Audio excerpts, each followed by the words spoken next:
اعوذ باللہ من الشیطان الرجیم، بسم اللہ الرحمن الرحیم۔ السلام علیکم عزیز طلبہ، امید ہے آپ سب خیر خیریت سے ہوں گے۔ آج ہم سبق نمبر 5 نظم ہم ایک ہے پڑھیں گے، جس کو کلیم عثمانی نے تحریر کیا ہے۔ یہ ایک قومی نظم ہے۔ قومی نظم اس نظم کو کہا جاتا ہے جس میں اپنے ملک سے محبت کا اظہار ہو۔ اس نظم کو پڑھنے کے بعد آپ لوگ اتحاد اور یگانگت کے معنی اور مفہوم سے آگاہ ہو جاؤ گے، قومی یکجہتی کی اہمیت سے بھی آگاہی ملے گی، اور قومی عظمت کا راز اس کے اتحاد اور یکجہتی میں پوشیدہ ہے، اس سے بھی آپ لوگ آگاہ ہو جاؤ گے۔ اس سبق کے خاص الفاظ ہے: گگن آسمان، جان باز جان کی بازی لگانے والا، راہی مسافر، سانجی مشترکہ، دھارے چشمہ یا پانی کا بہاؤ۔ تو آئیے اب ہم اس نظم کو تشریح کے ساتھ پڑھتے ہیں۔ پہلا بند ہے: اس پرچم کے سائے تلے ہم ایک ہے، ہم ایک ہے، سانجی اپنی خوشیاں اور غم ایک ہے، ہم ایک ہے، اس پرچم کے سائے تلے ہم ایک ہے، ہم ایک ہے۔ پاکستان ہمارا ملک ہے، ہمارے ملک کا سبز ہلالی پرچم ہمارے وقار کی علامت ہے۔ شاعر کہتا ہے کہ سبز ہلالی پرچم کے سائے کے نیچے ہم سب متحد اور اکٹھے ہیں، ہم میں کوئی جھگڑا اور تفرقہ نہیں ہے، ہم آپس میں بالکل نہیں لڑتے، ہماری خوشیاں اور غم ایک جیسے ہیں، ہم اپنے بھائیوں کی خوشیوں سے خوش ہوتے ہیں، اگر ان کو کوئی دکھ پہنچتا ہے تو ہم ان کے دکھ میں برابر کے شریک ہوتے ہیں، کیونکہ ہم سب پاکستانی آپس میں بھائی بھائی ہیں، اور پاکستان کے قومی پرچم کے سائے میں ہم ایک متحد قوم ہیں۔ بند نمبر 2: ایک چمن کے پھول ہے سارے، ایک گگن کے تارے، ایک سمندر میں گرتے ہیں سب دریاؤں کے دھارے، جدا جدا ہے لہریں سرگم ایک ہے، ہم ایک ہے، اس پرچم کے سائے تلے ہم ایک ہے، ہم ایک ہے۔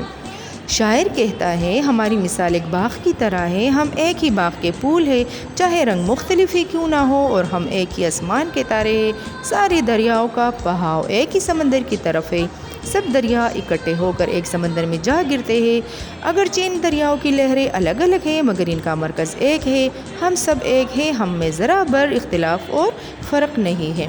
بند نمبر 3 کو دیکھیے: ایک ہی کشتی کے ہیں مسافر، ایک منزل کے راہی، اپنی آن پہ مٹنے والے ہم جان باز سپاہی، بند مٹی کی صورت باہم ایک ہے، ہم ایک ہے، اس پرچم کے سائے تلے ہم ایک ہے، ہم ایک ہے۔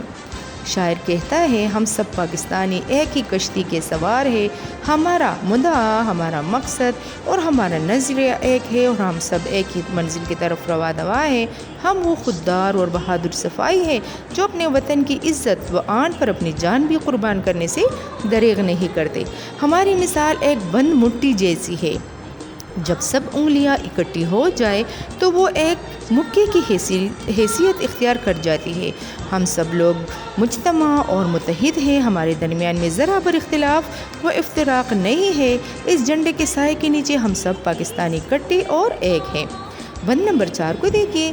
پاک وطن کی عزت ہم کو اپنی جان سے پیاری، اپنی شان ہے اس کے دم سے، یہ ہے آن ہماری، اپنے وطن کے پھول اور شبنم ایک ہے، ہم ایک ہے، اس پرچم کے سائے تلے ہم ایک ہے، ہم ایک ہے۔ شاعر کہتا ہے ہمیں اپنے پیارے وطن کی عزت و آبرو عزیز ہے، اور یہ ہمیں جان اور روح سے بھی زیادہ عزیز ہے، ہم اپنی جان کا نذرانہ دے سکتے ہیں مگر وطن پر کوئی آنچ نہیں آنے دیں گے، ہماری عزت اور شان و شوکت اسی دیس کے صدقے میں ہے، اور یہ وطن ہمارے لیے عزت و وقار کا باعث ہے، ہمارے وطن کے پھول اور ان پر گرنے والی شبنم کے موتی سب ایک ہیں، ہم سب اکٹھے ہیں، اس جھنڈے کے سائے کے نیچے ہم سب متحد اور اکٹھے ہیں، ہم سب ایک ہیں۔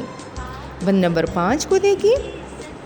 سانجی اپنی خوشیاں اور غم ایک ہے، ہم ایک ہے، اس پرچم کے سائے تلے ہم ایک ہے، ہم ایک ہے، اس پرچم کے سائے تلے ہم ایک ہے، ہم ایک ہے۔ سب مسلمان آپس میں بھائی بھائی ہیں، ہماری خوشی اور غم ایک دوسرے سے وابستہ ہے، کسی ایک کی تکلیف سے دوسرا بھی غمگین ہو جاتا ہے، ہم مسلمان بھائیوں کی مثال ایک جسم کی طرح ہے، اگر جسم کے کسی ایک حصے میں تکلیف ہو تو پورا جسم اس سے متاثر ہوتا ہے، اسی طرح اگر ایک مسلمان بھائی کسی مصیبت میں مبتلا ہو تو دوسرے مسلمان بھائی اس کی تکلیف کو اپنی تکلیف سمجھتے ہیں، وہ دوسرے کی تکلیف سے اسی طرح متاثر ہوتے ہیں جیسے کوئی اپنی تکلیف سے متاثر ہوتا ہے، کیونکہ پاکستان کے سبز ہلالی پرچم کے سائے تلے ہم سب پاکستانی متحد اور یکجان ہیں، ہمارے درمیان کوئی اختلاف نہیں، ہم ایک تھے، ایک ہیں اور ہمیشہ ایک رہیں گے۔ امید ہے اسٹوڈنٹس آج کی سبق کی آپ لوگوں کو سمجھ آ گئی ہوگی، اپنا خیال رکھیے گا، اللہ حافظ۔